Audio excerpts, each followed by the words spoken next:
Thanks, everyone.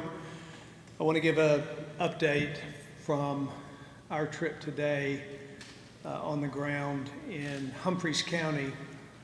So what we have is unfolding right now a very tragic and difficult situation in a county just a few counties away, particularly in the community of Waverly. There's been a record number of inches of rainfall over Friday night and Saturday morning that created devastating flooding in this community. Tremendous loss of life, a number of missing people on the ground, homes washed off their foundations, cars strewn around the community. It is a devastating picture of loss and heartache in one of our Tennessee communities. We have also seen a tremendous outpouring from surrounding communities, churches that are opening up as shelters. We've also seen a swift response from Highway Patrol, from the National Guard, from first responders from counties all over the state, a number of them working together, coordinating efforts. But nonetheless, this is still unfolding, even this afternoon, and there's much yet to know about what the end results will be, but what we do know is that it's incredibly difficult, and our hearts and our prayers need to be for those communities, for those folks in that community, many of them who have suffered not only the loss of their homes and their property, but the loss of family members and friends. I'm going to have Patrick Sheehan, our director of TEMA, come up and make a few comments about particular numbers and the response that is happening right now on the ground as well. Patrick? Thank you, Governor. It's pretty devastating on the ground. I'm sure some of you have seen it and certainly have seen the news, and so we want to make sure that these communities know that they're not forgotten and that Tennesseans share the heartbreak of the loss of life. The Tennessee Department of Health has confirmed a team at this time, 16 confirmed fatalities. You'll notice that's different perhaps than what's coming out of local government, and that has to do with just our validation process. So we don't get ahead of ourselves as we're making sure that we account for each Tennessean that is sadly perished or is missing. And so you might see a discrepancy in numbers sometimes, what's coming from the sheriff or what's coming from our official reports, and it's really just a matter of process. What we know is that there are a number of people still missing. Recovery efforts continue underway, search efforts continue underway. Those will go on until we account for all those Tennesseans that are missing at this time. The TEMA staff are working with the Tennessee National Guard now to establish a donations center at the National Guard Armory in Waverly. So thank you to the Adjutant General and his team for making that facility available. It's going to be a physical location. Currently, donations are being accepted at Waverly High School. I will add, though, that the most important way that folks can help those that have been impacted by this terrible tragedy are with monetary donations. So people will be working to find new homes or temporary living arrangements for weeks and months to come, and there are a number of reputable organizations that will help process donations and have caseworkers that can get them to those that are in need. Some examples of this are the Community Foundation of Middle Tennessee. Their website is cfmt.org. The Nashville Community Resource Center, crcnashville.org, is also an avenue, a reputable source where donations can be directed.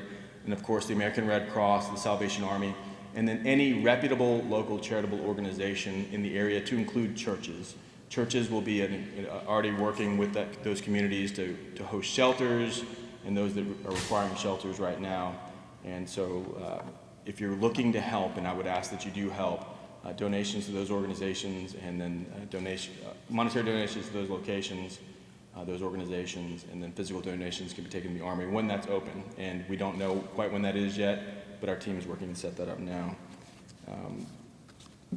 Responders from across Tennessee have been practicing for this. This was the first deployment of the Tennessee National Guard and Nashville Helicopter aquatic rescue team to help with the recovery and rescue efforts. We just practiced this with a large exercise 2 weeks ago to validate this capability, and the city of Nashville was a great partner, Tennessee National Guard, Tennessee Highway Patrol. I'm sure if you've been in the area, you've seen those helicopters flying to help find those that are missing and rescue those that need rescuing. And swiftwater rescue teams from across Tennessee, the outpouring of volunteer spirit has been apparent here in these first 48 hours, and we just ask that in the weeks and months ahead that the city of Waverly and Dixon, Humphreys County at large, Hickman County and Houston County, that please keep them all in your thoughts and share generously as Tennesseans do. Thank you. Thank you, Patrick. Also on the ground with us today were Senators Haggerty and Senator Blackburn. If you'd like to make some comments, be welcome. Thank you, Governor. Yes, we have seen so much devastation today and have talked with families, loss of life, livelihood, loss of their homes, and the needs for Humphreys County are just going to be tremendous.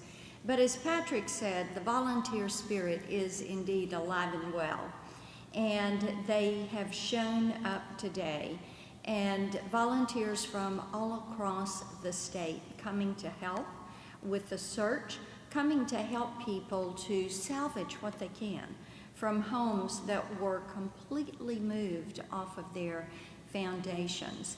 And I had a conversation with Secretary Mayorkas from Homeland Security. They are waiting and ready to respond.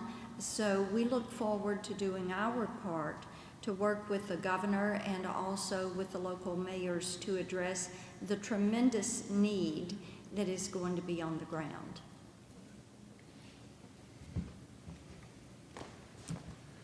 Thank you, Governor. Thank you, Senator Blackburn.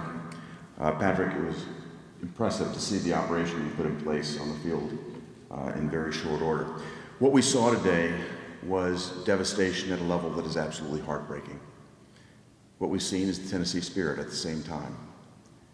We've seen people that have lost family members, people that don't know where family members are, but we've seen Tennesseans come to aid. I was so touched to see first responders from all over Tennessee there on the ground doing everything they can to help address this problem. As Patrick mentioned, I think we as Tennesseans can do more by making contributions to reputable organizations and to churches who will be in a position to make a real difference. We toured an elementary school today. That school has been devastated. I couldn't believe the amount of damage that occurred. These kids are going to need supplies, they're going to need care, they're going to need your prayers. I'd like to say this. Senator Blackburn and I are going to do everything that we can to support Governor Lee to make certain that the grants that are coming this way happen as quickly and as expeditiously as possible. We'll be doing everything that we possibly can to make certain that Tennessee is taken care of. The news media has been very focused on what's happening in other areas, Haiti, Afghanistan, hurricanes coming to the Northeast. But I think that we need to understand that the devastation here in Tennessee has been every bit as significant, and we intend to put every amount of attention that we can to make certain that we take care of Tennessee's needs. Thank you. Thank you. And I will, to that end, the Biden administration has reached out to us. We've been in communication with them today. President Biden expressed his interest in helping. We will be putting together a request for an emergency federal assistance, a declaration of emergency.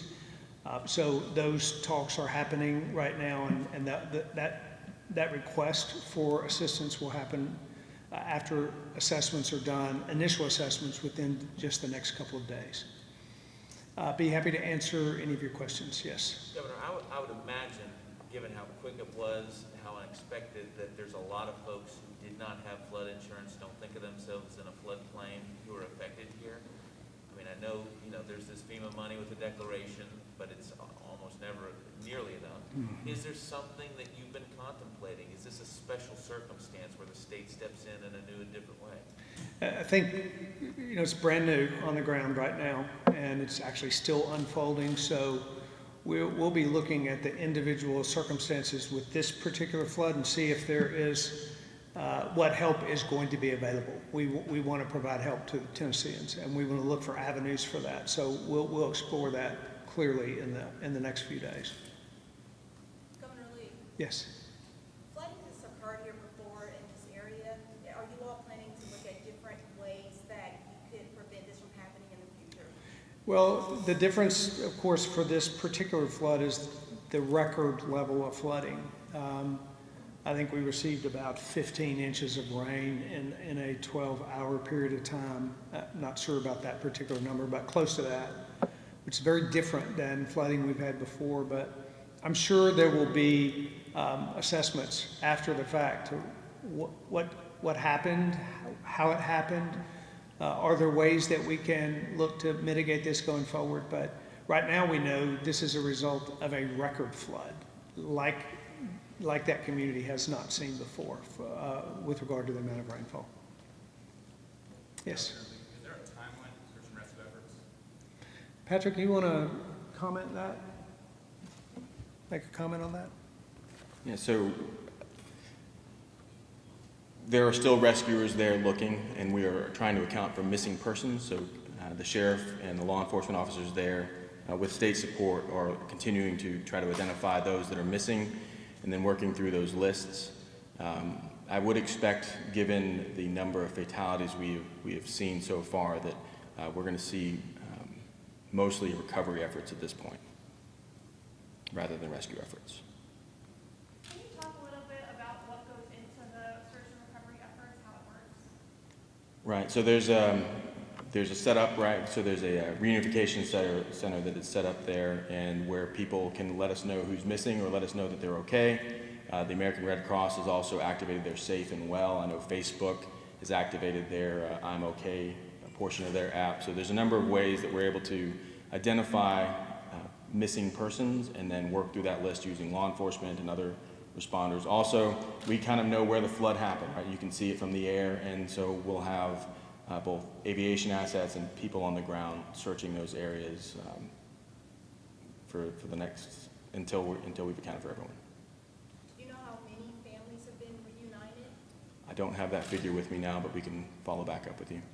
Could you talk a little bit about the coordination with the National Fire Department, and was that, for the Swiftwater rescue, was that in some way prepared for or inspired by the floods we saw earlier this year in Nashville? Certainly the 2010 floods, not just in Nashville but across Tennessee, was an impetus for organizing so that we could be fast.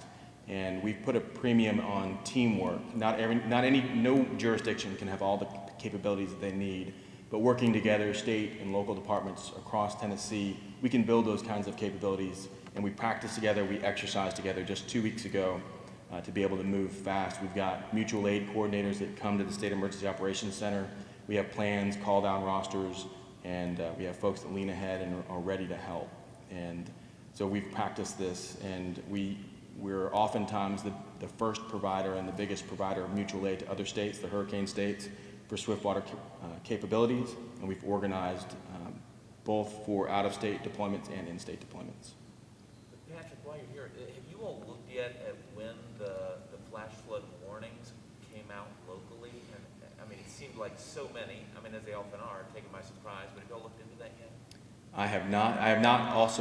Blake, I've not heard any problems with warnings at this time. So I know the National Weather Service was monitoring. We were watching, obviously, Flash Flood Watch, which happens often this time of year anywhere in the Southeast, but in Tennessee. And the National Weather Service, I know, was issuing lots of warnings. And the amount of rainfall, I think, was a surprise to all of us. But certainly they were crewed appropriately, and I think they were making notifications and issuing their warnings as quickly as they could see a problem. Channel 2, do you have a question? Channel 4? We missed anyone? Channel 5? Gentleman in the red, do you have a question? All right, Governor, if you'd like to make any closing comments. I will comment on your question about warnings. It was interesting. I talked to a family today about how fast this happened. Because I heard it so many times today in talking to people. Within minutes, they would see water in their yard, and within minutes it was coming in their home.